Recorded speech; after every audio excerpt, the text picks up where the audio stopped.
Hello everyone, আসসালামু আলাইকুম। আজকে আমরা সবাই মিলে যাব আমাদের গ্রামের বাড়ি। এবার প্রথমবারের মতো আরাত যাচ্ছে আমাদের সাথে।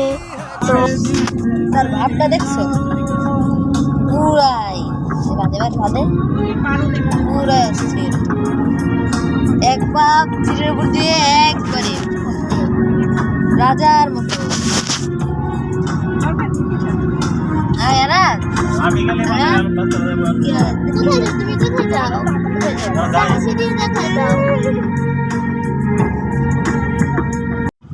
এই তো আমরা চলে আসছি।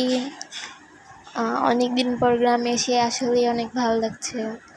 তো আজকে বিকেলে আমরা যাব পদ্মার পাড়ে। সো তোমরা দেখতে থাকো ব্লগটা, যে আমরা পদ্মার পাড়ে যে এনজয় করি কতটা।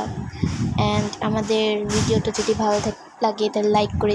এখন আমরা পদ্মা নদী পাড়ি দিয়ে যাচ্ছি পদ্মার চরে। এখানে আসার পর জানতে পারলাম পদ্মায় চর জেগেছে।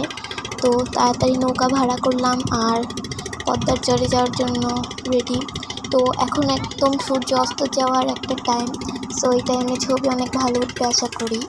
এখানে সবাই যে যার মতো নদী, পদ্মা নদী উপভোগ করছে। তো নাও আমরা চরে এসে পড়েছি। আমার ভাই তো এখানে এসে সেই খুশি, মানে তার খুশি দেখে কে সে পড়ে যায়, লাফালাফি দৌড়াদৌড়ি সবই আছে। আজকের ভিডিওটা এই পর্যন্তই। নেক্সটে কী করি সেটা দেখার জন্য লাইক দিয়ে পাশে থাকুন।